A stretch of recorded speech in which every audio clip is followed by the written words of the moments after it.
बिस्मिल्लाहिर्रहमानिर्रहीम बिस्मिल्लाहिर्रहमानिर्रहीम Assalamu alaikum wa rahmatullahi wa barakatuh. Welcome to EA English. Today we're gonna do part number 2, forms of verbs with conjugation and examples. There we are. Last time हमने जो forms of verbs की थी वो 1 से 10 थी. आज हम 11 से 20 करेंगे. इसमें आपने बगौर सुनना है. लिखा हुआ है appear, मतलब हाजिर होता हूँ.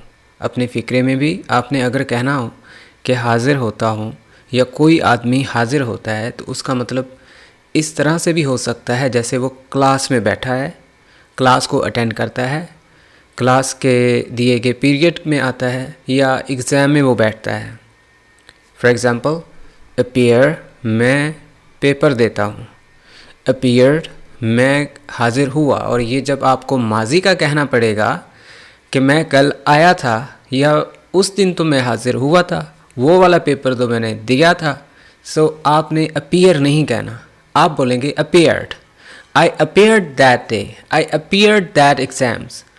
मैंने वो पेपर दिया था. आई appeared in that exams.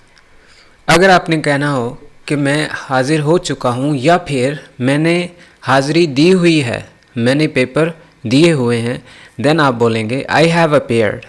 How? Late me exemplify you. Appear, हाजिर होता हूँ. Let me make it zoom. Okay, appear, हाजिर होता हूँ. जब आपके फ़िक्रे में रूटीन आ जाए, जैसे कि ये लिखा हुआ है ता है, ती है, ता हूँ, ते हैं, वो हाजिर होता है, मैं हाजिर होता हूँ, वो सारे इम्तिहानात देते हैं, वो सारे पेपर देता है, देन आपको अपीयर का इस्तेमाल करना पड़ेगा. यानी इसको बोलेंगे फर्स्ट फॉर्म. वो सारे जो हैं वो तमाम इम्तिहानात देते हैं, वो ये होता है प्रोनाउन यानी कि subject. They appear in all exams. इसमें सब्जेक्ट हुआ दे यानी कि वो जो पेपर देने वाले हैं. इसमें आई भी हो सकता है, वही, यू, दे यानी कि मैं तमाम इम्तिहानात में, तो फिर आएगा आई. अगर हो कि वो तमाम इम्तिहानात में हाजिर होता है then he.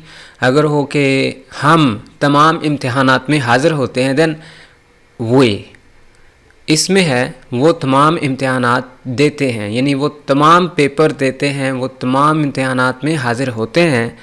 They appear in all exams. Appear, हाजिर होता हूँ, हाजिर होती हूँ, हाजिर होते हैं, हाजिर होते हो. नंबर 2 यानी कि सेकंड फॉर्म ऑफ वर्ब, दूसरी फॉर्म जिसका ताल्लुक़ है पास्ट से, यानी कि गुज़रे हुए दौर से, जो काम एक दफ़ा किया था. जैसे उसने मुझे मारा था, उससे मैंने बात की थी, मैं तो वहाँ गया था, हमने फ़लाँ काम फ़लाँ दिन किया था. इसी तरह उन्होंने सारे पेपर दिए थे, देन आपको अपीयर्ड कहना पड़ेगा. अगर आपके पास वर्ब है गिव की, मतलब देना, तो फिर यहाँ आप गेव बोलेंगे यानी दिए. गिव, गेव, गिवन यानी दिए. दे अपीयर्ड इन ऑल एग्ज़ाम्स. वो सब इम्तिहानात में उसने सारे पेपर दिए थे. अब बात करें तीसरी फॉर्म की, जिसको कहा जाता है परफेक्ट टेंस, यानी कोई काम एक ऐसे टेंस में हुआ हो जो मुकम्मल टेंस कहलाता हो. Present perfect tense means that चुका है, चुकी है, वो इम्तिहानात दे चुका है. So they have appeared in all exams. वो तमाम एग्ज़ाम में हाजिर हो चुका है. इसकी चौथी फॉर्म इस लेक्चर के हवाले से, जिसको हम फोर्थ फॉर्म भी कहते हैं, जेरेंट भी कहते हैं, ING भी कहते हैं, जिसका ताल्लुक़ होता है किसी चीज़ के जारी रहने से. कोई काम कंटिन्यूसली कंटिन्यूड है, अभी जारी है, परपिचुएटली. वो इम्तिहानात में हाजिर हो रहा है, वो पेपर दे रहा है, वो इम्तिहानात में चल रहा है, मतलब रहा है, रही है, रहा हूँ. उसमें हम अपीयर रिंग बोलेंगे, मतलब ING का इजाफा. सुन लीजिए, जब कभी भी आपने कोई काम जारी रहने के हवाले से इंग्लिश में बताना हो कि जाता है से जा रहा है, गो से गोइंग, सोता है से सो रहा है, स्लीप, स्लीपिंग, पढ़ रहा है, रीड, ईटिंग, आ रहा है कमिंग, बात कर रहा है talking. So talking, reading, sleeping, that means कोई चीज़ जारी है। सो रहा है स्लीपिंग, हंस रहा है लाफिंग, बोल रहा है टॉकिंग, बता रहा है टेलिंग, लिसनिंग, सुन रहा है, चल रहा है वॉकिंग, जाग रहा है वेकिंग, सुन रहा है लिसनिंग अटेंटिवली। सो एक बार फिर इसको दोहराऊंगा। अपीयर हाजिर होता हूँ, हाजिर होती है, हाजिर होते हैं। अकॉर्डिंग टू सब्जेक्ट, इस फिक्रे में सब्जेक्ट है वो, यानी ज़्यादा लोग, यानी दे। वो तमाम इम्तिहानात में हाजिर होते हैं। दे अपीयर इन ऑल एग्जाम्स, उन्होंने सारे पेपर दिए। दे अपीयर इन ऑल एग्जाम्स, मतलब सेकंड फॉर्म में आ गए हम। तीसरी हालत जब हमने कहना हो चुका है, वो तमाम इम्तिहानात में हाजिर हो चुके हैं, उन्होंने सारे पेपर दिए हुए हैं। एक ही बात है, कोई काम मुकम्मल हो चुका है। दे have appeared in all exams, और वो तमाम इम्तिहानात दे रहा है, दे रहे हैं। They are appearing in all exams. और अगर मेरा फ़िक्रा हो वो तमाम इम्तिहानात दे रहा है, फिर हम कहेंगे he is appearing in all exams. Appear हाजिर होता है, अपीयर्ड हाजिर हुआ था, हैज़ अपीयर्ड हाजिर हो चुका है, इज़ अपीयरिंग हाजिर हो रहा है। So let me move back to the first slide. Apply means दरख्वास्त देता हूँ। किसी चीज़ की एप्लीकेशन देना अप्लाई में होगा। इसके दो मीनिंग्स आ जाते हैं। एक अप्लाई होता है लगाता हूँ, यानी मलना, जैसे ऑयल हम लगाते हैं, सर पे लगाना, जिस्म पे तेल लगाना, दैट इज़ कॉल्ड अप्लाई। और अप्लाई दरख्वास्त देना भी होता है। आप अप्लाई करते हैं, दरख्वास्त देते हैं किसी जॉब के लिए, अप्लाई फॉर द जॉब। वो दरख्वास्त देता है, ही अप्लाइज। हम दरख्वास्त देते हैं, we apply. Let me zoom it out. Okay, apply दरख्वास्त देता हूँ। अच्छा, इसके साथ सब्जेक्ट जोड़िए। हम दरख्वास्त देते हैं, वी अप्लाई। तुम दरख्वास्त देते हो, यू अप्लाई। वो दरख्वास्त देते हैं, दे अप्लाई। लेकिन अगर मैं कहना चाहूँ हमने दरख्वास्त दी थी, फिर मैं अप्लाई नहीं कहूँगा, फिर मैं बोलूँगा वी अप्लाइड। सिमिलरली हम दरख्वास्त दे चुके हैं, फिर मैं कहूँगा वी हैव अप्लाइड। अप्लाई दरख्वास्त देता हूँ, अप्लाइड दरख्वास्त दी थी, हैव अप्लाइड दरख्वास्त दे चुका हूँ। नंबर 13 लगाता हूँ, जैसे तेल वगैरह लगाना। इसकी एग्जांपल मैं आपको बताता चलूँ। अप्लाई तेल लगाता है, अप्लाइड लगाया था, अप्लाइंग लगा रहा है, हैज़ अप्लाइड लगा चुका है। First example, he applies oil on his head. वो अपने बालों पर या अपने सर पर तेल लगाता है। He applies oil on his head. लगाया था, he applied oil on his head, उसने अपने सर पर तेल लगाया। लगा चुका है, has applied oil on his head, वो अपने सर पर तेल लगा चुका है। He is applying oil on his head, वो अपने बालों पर तेल लगा चुका है। अब इसमें सब्जेक्ट था ही, लेकिन अगर मैं कहूँ हम सर पर तेल लगा चुके हैं, तो फिर होगा वी अप्लाई। तुम सर पर तेल लगा चुके थे, यू अप्लाई। तुमने सर पर तेल लगाया था, you applied oil on your head. तुम अपने सर पर तेल लगा चुके हो, यू हैव अप्लाइड। तुम अपने सर पर तेल लगा रहे हो, you are applying oil on your head. Is that okay? That's great. Let me move back to the first page. Here we are. तरतीब लगाना, तरतीब से रखना, 1 2 3 4 की तरतीब से रखना। हम शक्ल करके रखना, करीने से, सलीके से रखना। जैसे किताबें आप जोड़ कर रखते हो, तो आप अगर बोलोगे कि मैं अलमारी में किताबें सजा रहा हूँ, सजाता हूँ, रखता हूँ, तरतीब से रखता हूँ, तो फिर आपको अरेंज, यानी आई अरेंज द बुक्स, मैं किताबों को तरतीब से रखता हूँ। आपका अगर फ़िक्रा हो कि मैंने किताबों को तरतीब से रखा, तो फिर आप बोलेंगे आई अरेंज्ड द बुक्स। और अगर आपका ही मकसूद हो कहना कि मैं किताबों को सही से रख चुका हूँ, तरतीब लगा दिया है, काम हो गया तरतीब वाला, फिर आपको हैव भी लगाना पड़ेगा और तीसरी हालत में अरेंज्ड भी कहना पड़ेगा। अरेंज्ड और अरेंज्ड यानी दूसरी फॉर्म की और तीसरी फॉर्म में थोड़ी सी ममासलत पाई जाती है। अलबत्ता इसमें जो फ़र्क होता है वो होता है हैव हैज़ का। तीसरी फॉर्म में जब कभी भी हम इस्तेमाल करेंगे फिर हम हैव हैज़ लिखेंगे, और अगर सेकंड फॉर्म का इस्तेमाल करेंगे फिर हमें हैव हैज़ की ज़रूरत नहीं पड़ेगी। इसकी एग्जांपल, अरेंज तरतीब लगाता हूँ, तरतीब से रखता हूँ। अरेंज्ड तरतीब से रखा। हैव अरेंज्ड तरतीब से रख चुका हूँ। एम अरेंजिंग तरतीब दे रहा हूँ, तरतीब से रख रहा हूँ। हमारे पास जो सब्जेक्ट है वो है आई, यानी मैं किताबों की तरतीब लगाता हूँ, तो I arrange according to the picture. मैंने तरतीब लगाई, आई अरेंज्ड। मैं किताबों को तरतीब लगा चुका हूँ, I have arranged. Present continuous में अरेंजिंग आएगा, जो भी सब्जेक्ट हो यानी वो किताबों की तरतीब लगा रहा है। और अगर आपको कहना पड़े कि वो किताबों की तरतीब लगा चुका है, फिर आपको हैव और हैज़ का इस्तेमाल करना पड़ेगा थर्ड फॉर्म के साथ। और अगर आपने कहना हो कि किताबों की तरतीब लगाई थी, फिर आपको ईडी यानी कि second form arranged. I arrange the books, मैं किताबों की तरतीब लगाता हूँ। आई अरेंज्ड द बुक्स, मैंने किताबों की तरतीब लगाई। I have arranged the books, मैं किताबों की तरतीब लगा चुका हूँ। I am arranging the books, मैं किताबों की तरतीब लगा रहा हूँ। नंबर 15, अरेस्ट गिरफ्तार करता हूँ। अरेस्टेड गिरफ्तार किया। हैव अरेस्टेड गिरफ्तार कर लिया है। नंबर 16, अटैक हमला करता है, हमला करता हूँ, हमला करते हैं। अटैक्ड हमला किया। हैव अटैक्ड हमला कर दिया है। Let me sit here, present indefinite tense, ता है, ती है, ता हूँ, मतलब हमला करता है, हमला करती है, हमला करता हूँ, हमला करते हैं। इसमें सब्जेक्ट था शेर यानी द लायन। जो लायन है वो हमला करता है, तो फिर तो आ गया अटैक, यानी the lion attacks the animals. शेर जानवरों पर हमला करता है।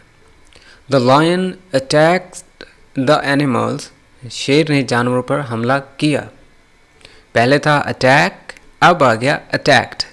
अटैक हमला करता है, अटैक्ड हमला किया।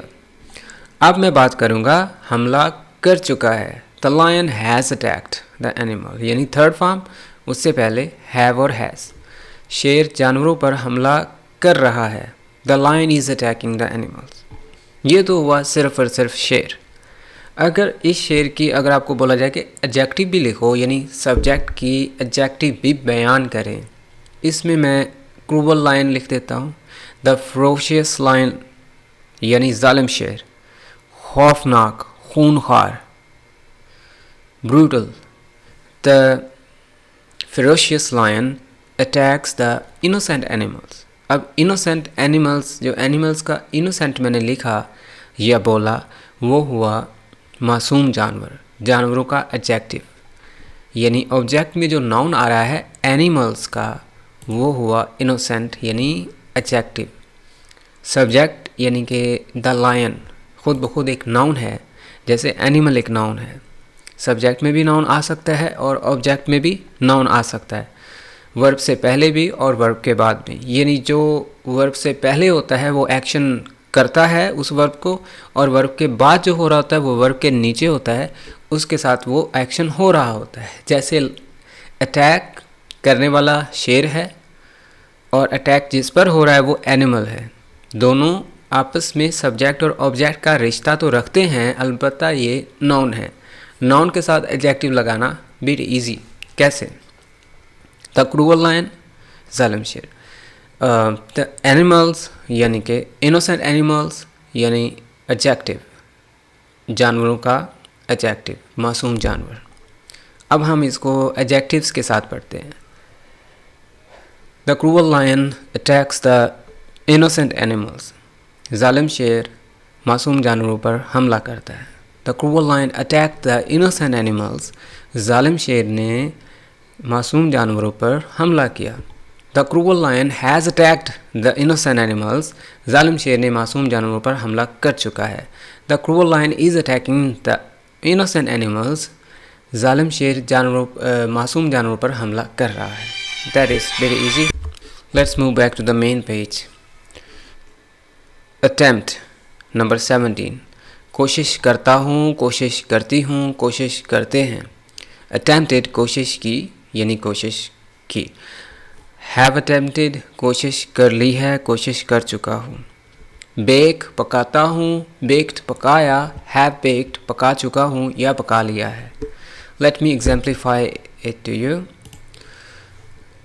शी बेक्स एट 7, वो 7 बजे पकाती है और इसके मीनिंग में आ रहा है पकाता है। First form bake, second form baked यानी पकाया।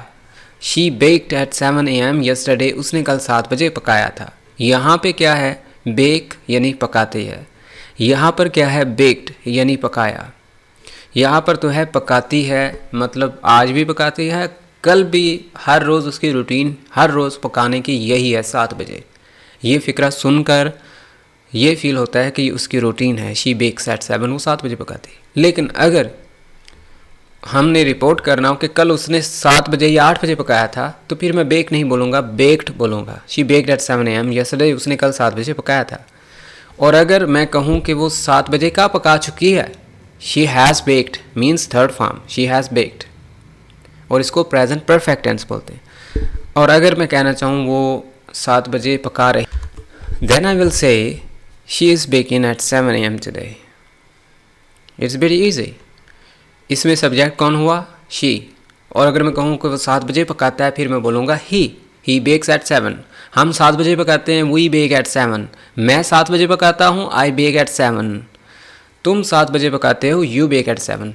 तुमने कल 7 बजे पकाया था, यू बेक्ड एट 7 यस्टरडे। तुमने कल पकाया था, मैं पास्ट की बात कर रहा हूँ, मीन सेकंड फॉर्म, बेक की जगह पे बेक्ड आ गया, पकाया था। और अगर मैं कहूँ तुम 7 बजे का पका चुके हो, यू हैव बेक्ड एट 7, यानी तुमने 7 बजे का पकाया हुआ है, यू हैव बेक्ड एट 7। और अगर मैं कहूँ तुम 7 बजे आज पका रहे हो, you are baking at 7 today. That's easy. Last two forms number 19, back पक्का मांगता हूँ, बैक्ड मांगा था, हैव बैक्ड मांग लिया है। बैक माफ़ी मांगना, आई बैग योर पार्डन, मैं आपसे माफ़ी मांगता हूँ। आई बैग्ड योर पार्डन, मैंने आपसे माफ़ी मांगी थी। I have bagged your pardon many times, मैं आपसे काफ़ी बार माफ़ी मांग चुका हूँ। बिहेव सलूक करना मीन्स फर्स्ट फॉर्म, बिहेव सलूक करता हूँ, बिहेव्ड सलूक किया था, हैव बिहेव्ड सलूक कर चुका हूँ। ये सारी फॉर्म्स ऑफ वर्ब्स हैं। हर जो पहली हैं ये फर्स्ट फॉर्म्स हैं, ये पास्ट की सेकंड फॉर्म है, जो थर्ड पे आ रही हैं वो थर्ड फॉर्म्स हैं। फर्स्ट फॉर्म में उसके मीनिंग हमारे प्रेजेंट इंडेफिनिट टेंस में बनते हैं, सेकंड हाल में तो जो है वो पास्ट इंडेफिनिट है, और यहाँ पे आ रहा है प्रेजेंट परफेक्ट टेंस। मतलब इनकी जो पहचान होती है वो लास्टिंग में होती है। हाजिर होता हूँ से हाजिर हुआ, तरतीब लगाता हूँ से तरतीब लगाई, गिरफ्तार करता हूँ से गिरफ्तार किया, और अगर चुका है या कर लिया है वो आ जाता है परफेक्ट टेंस में, मतलब थर्ड फॉर्म में। इसी तरह इंग्लिश में भी हम बोलते हैं अपीयर, और यहाँ पे आ गया अपीयर्ड, और यहाँ भी अपीयर्ड आया मगर उससे पहले आया हैव। दोनों में है तो मुमासलत एक जैसे, लेकिन इनमें फ़र्क हैव हैज़ का होता है। यहाँ पे हम सेकंड फॉर्म इस्तेमाल करते हैं यानी कि, और यहाँ पे हम हैव हैज़ का इस्तेमाल करते हैं। अगर आप इस फॉर्म के साथ कोई भी सब्जेक्ट लगा दो, आई बोल दो अपीयर के साथ, यानी आई अपीयर, तो वो बन जाता है मैं हाजिर होता हूँ। और अगर आपने कहना हो आई अपीयर्ड, यानी मैं हाजिर हुआ था, और अगर आपने आई हैव अपीयर्ड बोल दिया तो मतलब मैं हाजिर हो चुका हूँ। सिमिलरली अगर आप बोलें आई अप्लाई, तो मैं दरख्वास्त देता हूँ। आई अप्लाइड, मैंने दरख्वास्त दी थी। आई हैव अप्लाइड, मैं दरख्वास्त दे चुका हूँ। I apply, I applied, I have applied. I arrange, मैं तरतीब लगाता हूँ। वी अरेंज, हम तरतीब लगाते हैं। यू अरेंज, तुम तरतीब लगाते हो। आई अरेंज्ड, मैंने तरतीब लगाई थी। You arranged, तुमने तरतीब लगाई थी। I have arranged, मैं तरतीब लगा चुका हूँ। You have arranged, तुम तरतीब लगा चुके हो। I arrest, we arrest, you arrest। I arrest, मैं गिरफ्तार करता हूँ। We arrest, हम गिरफ्तार करते हैं। You arrest, तुम गिरफ्तार करते हो। I arrested, मैंने गिरफ्तार किया। We have arrested, हम गिरफ्तार कर चुके हैं।